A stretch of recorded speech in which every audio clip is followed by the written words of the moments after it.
اب نوٹ کر لیجئے، یہ کتابیں اگر آپ پڑھنا چاہیں تو کتاب الملاحم میں پڑھیے. بدترین عذاب عربوں پر آیا کھڑا ہے، سروں پر تنا ہوا ہے، بدترین.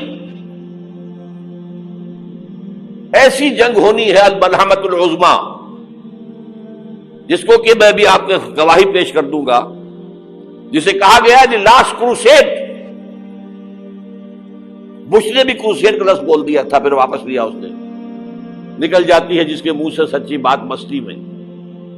فقیہ مصلحت بھی سے وہ رندے بادہ خار اچھا، کروسیڈ کہہ کر پھر واپس لیا. یہ کروسیڈ،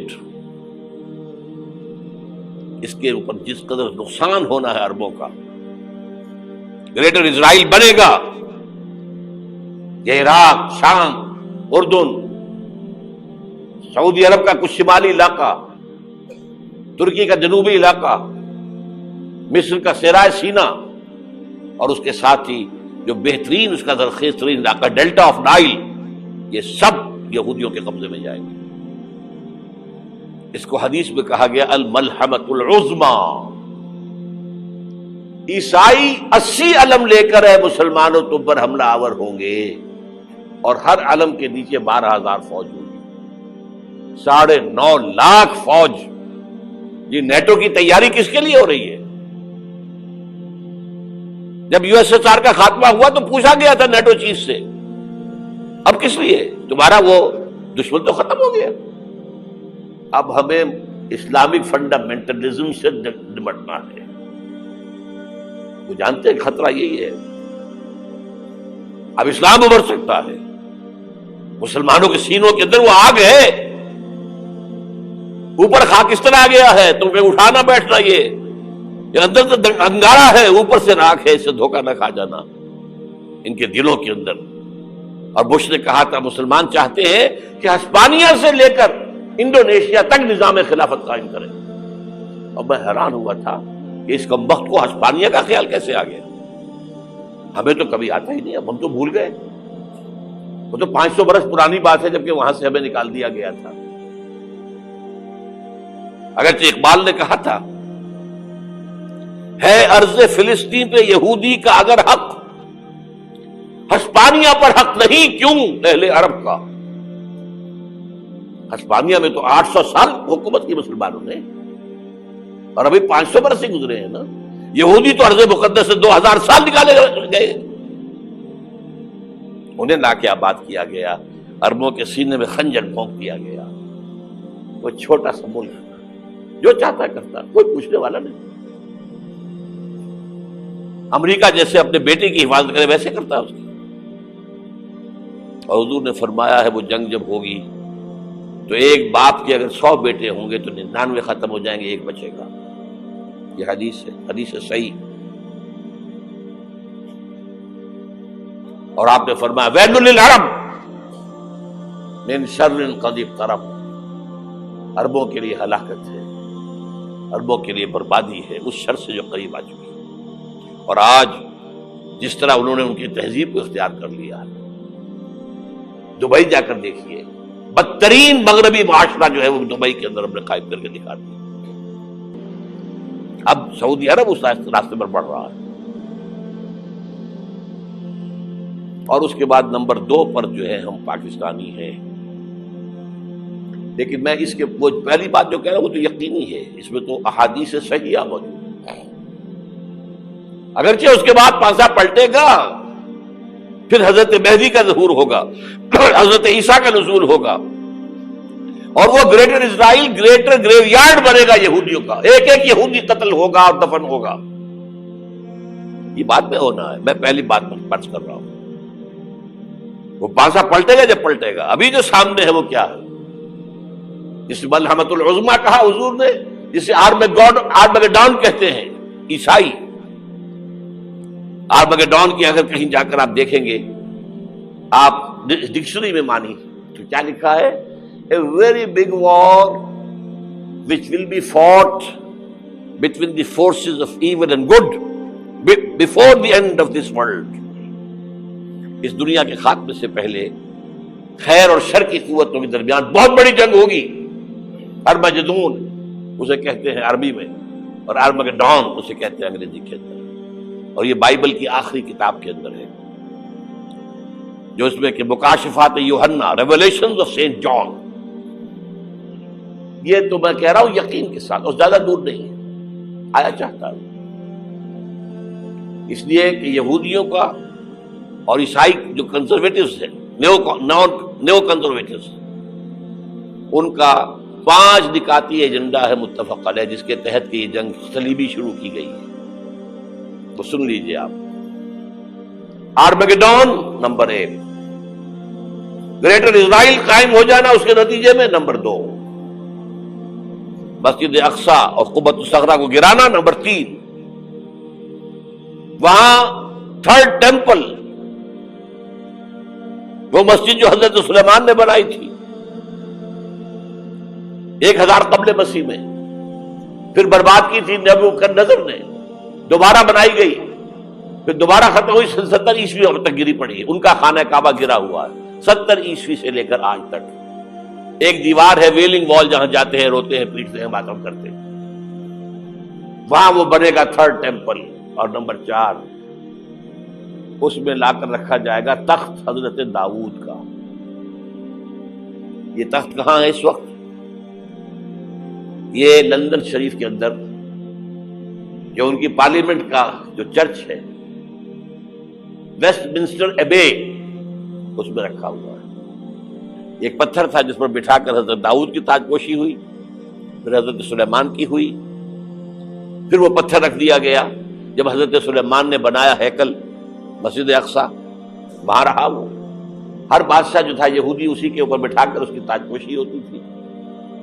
سن 70 میں ٹائٹس نے گرایا اسے ہیکل کو، وہ پتھر لے گیا، وہاں سے روم گیا، روم سے آئرلینڈ گیا، آئرلینڈ سے اسکاٹ لینڈ آیا، اسکاٹ لینڈ سے انگلینڈ آیا، اور اب وہ رکھا ہوا ہے 14ویں صدی عیسوی سے آج تک. وہ ویسٹ منسٹر ایبے میں رکھا ہوا، ایک کرسی کی سیٹ میں اسے بنا دیا گیا ہے تخت کی شکل میں. اب انگریزوں میں کوئی ملکہ ہو، کوئی بادشاہ ہو جس کی بھی تاج پوشی ہونی اس میں ہو. یہ لا کر رکھا جائے گا 3rd ٹیمپل میں، اور اس پر یہودیوں کے خیال کے مطابق ان کا مسیحا آئے گا جو مسیح دجال ہوگا. عیسائیوں کے خیال کے مطابق حضرت عیسیٰ آئیں گے، وہ ہمارا بھی خیال ہے حضرت عیسیٰ آئیں گے علیہ السلام. بہرحال یہ تو بات کی باتیں ہیں نا. اس وقت جو میں عرض کر رہا ہوں، عربوں پر بہت بڑا عذاب، اور پاکستان کا معاملہ البتہ یہ ہے، میں یقین سے نہیں کہہ سکتا. ہینگنگ ان دی بیلنس، ہو سکتا ہے اللہ تعالی ہم پر رحم فرمائے، ہو سکتا ہے، اگرچہ اسی پہ شرائط ہوں گی.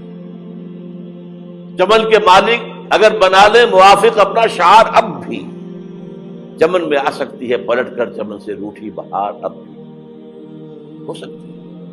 اور یہ بھی ہو سکتا ہے کہ اللہ تعالیٰ نے معجزانہ طور پر ہمیں ملک دیا، ہم نے اللہ سے بدعہدی کی، وعدہ خلافی کی، غداری کی، لہذا سزا دی جائے اور ہم سے یہ ملک چھین لیا جائے. It's just possible.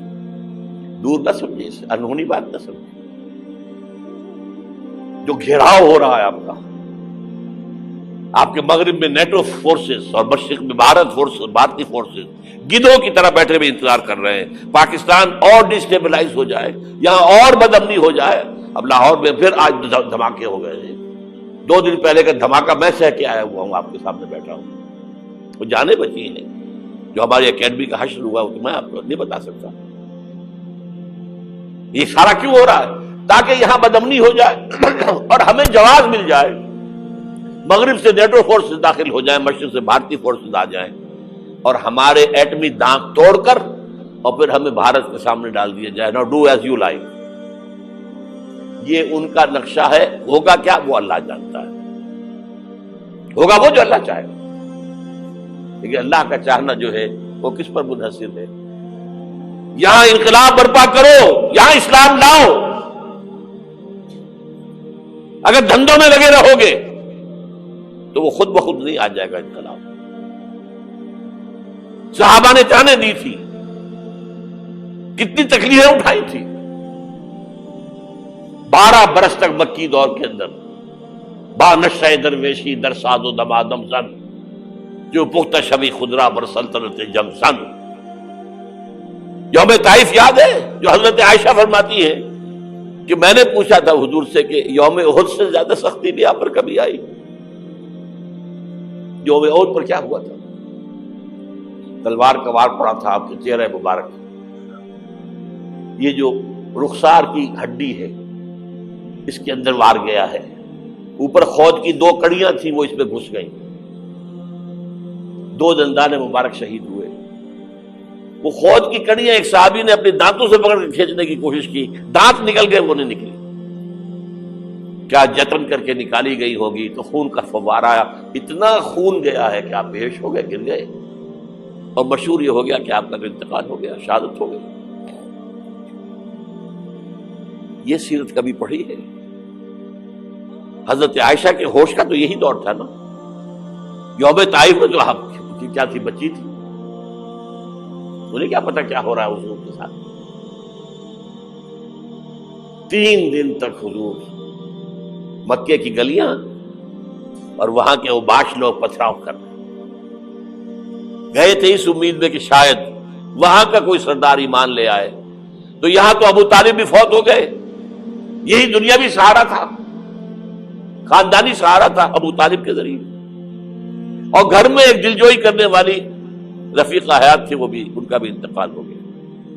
آپ نے کہا یہ عام الحزن ہے، اب تو سب کو طے ہو گیا قریش کو کہ اب جیسے قتل کر دو، اسی لیے آپ گئے طائف، شاید وہاں کا کوئی بڑا سردار مانے، ایمان لے آئے مجھ پر، تو میں اپنا مرکز ادھر شفٹ کر دوں۔ تینوں سے ملے ہیں، تینوں نے وہ جواب دیے، نکل جاؤ یہاں سے، میں تمہارے ساتھ بات بھی کرنے کو تیار نہیں۔ اچھا، تمہارے سوا کوئی نہیں ملا تھا اللہ کو نبی بنا کر بھیجنے کے لیے؟ دیکھو جاؤ، میں بات نہیں کرنا چاہتا، ہو سکتا ہے میں بے عزتی کر بیٹھوں، واقعی تم اللہ کے نبی ہو تو میں مارا جاؤں گا، جاؤ جاؤ جاؤ۔ یہ سلوک محبت کے ساتھ ہوا ہے۔ اور پھر چھوکروں کو، اسٹریٹ ارچنز جنہیں آپ کہتے ہیں، اشارہ کیا تھا، خبر لو ان کی، پتھراؤ ہو رہا ہے، ساتھ کوئی ہے ہی نہیں، ایک آدمی صرف، زید ابن حارثہ۔ اب سامنے سے پتھر آ رہے ہیں تو حضرت زید آگے آ جاتے ہیں، ڈھال بنتے ہیں، مجھے لگے پتھر حضور کو رہے، آپ پیچھے سے آ رہے ہیں، چاروں طرف سے تو ڈھال نہیں بن سکتا ایک شخص، جسم لہو لہان، خون جا کر جوتیوں میں جم گیا ہے، جوتی اتر نہیں دی۔ پھر وہاں سے واپسی پر جو دعا مانگی ہے، اللہم الیک اشکو ضعف قوتی وقلت حیلتی وہوانی علی الناس، اے اللہ تیری جناب میں فریاد لے کر آیا ہوں اپنی قوت کی کمی کا، اپنے وسائل کی کمی کا، اور جو ذلت و خواری ہو رہی ہے لوگوں کے سامنے، الا ملتقننی، مجھے کس کے حوالے کر دیا ہے، الا بعیدی یتجہمنی، یہ میرے اوپر ہجوم کر کے آ جائے، حملہ کرے، اور عدو من لگتا امرے، یہ دشمن کے حوالے میرا معاملہ کیا، جو چاہے کرتے وہ۔ لیکن پھر عبدیت غالب آتی ہے، ان لم یکن علی غضبک فلا ابالی، اللہ اگر تو ناراض نہیں ہے تو مجھے کوئی پرواہ نہیں، سر تقدیم خم ہے جو مزاج یاد میں آئے، مجھے اندیشہ یہ ہے کہ تو ناراض تو نہیں ہوگی۔ یہ تکلیفیں جھیلی ہے، سینکڑوں صحابہ نے جانوں کا نذرانہ پیش کیا ہے، احزاب کی جنگ میں فاقوں پر فاقے ہو رہے تھے، اور ان فاقوں کی حالت میں خندق کھودنے کا حکم ملا ہے، لوگوں کی کمریں دوہری ہو رہی ہیں، پتھر باندھے ہیں اپنے پیٹوں سے، اپنی چادروں کے ساتھ کس کر کمر دوہری نہ ہو جائے۔ اور جب صحابہ کدالیں چلا رہے ہیں تو کیا کہہ رہے ہیں، نحن الذین بایعوا محمدا علی الجہاد ما بقینا ابدا، اللہم لا عیش الا عیش الاخرہ۔ صحابہ کہتے تھے ہم وہ لوگ ہیں جنہوں نے محمد سے بیعت کی ہے کہ جہاد کرتے رہیں گے جب تک جان میں جان نکل جائے تو بات، اور جان ہے، چاہے ابھی بھوک سے کمر دوڑی ہوئی جا رہی، جان تو ہے۔ اور ایک دفعہ کہتے تھے اللہم لا عیش الا عیش الاخرہ، اللہ عیش، زندگی تو آخرت کی زندگی ہے۔ اور حضور فرماتے تھے، حضور کے بیٹھے ہوئے نہیں تھے گاؤں تکیہ لگا کر، پتھر اٹھا کر خندق میں سے لے جا کر باہر پھینک رہے تھے، جب صحابہ کہتے ہیں اللہم لا عیش الا عیش الاخرہ، حضور فرما رہے ہیں فاغفر الانصار والمہاجرہ، اے اللہ ان انصار اور مہاجرین کی مغفرت فرما دو۔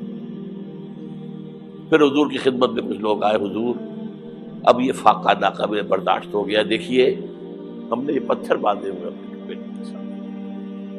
حضور نے کرتا اٹھا کر دکھایا، وہاں 2 پتھر باندھے ہوئے۔ یہ ہے سیرت النبی۔ آپ کس چیز کو سیرت النبی سمجھتے ہیں؟ بہرحال اس موضوع پر میری ایک کتاب ہے منہج انقلاب نبوی، کہ انقلاب کیسے آیا تھا۔ اگر دل میں ذرا بھی آرزو پیدا ہو گئی ہو کہ اللہ قبول کر لے مجھے قبول کر لے اس کام کے لیے، تو وہ کتاب آپ کے لیے مسٹ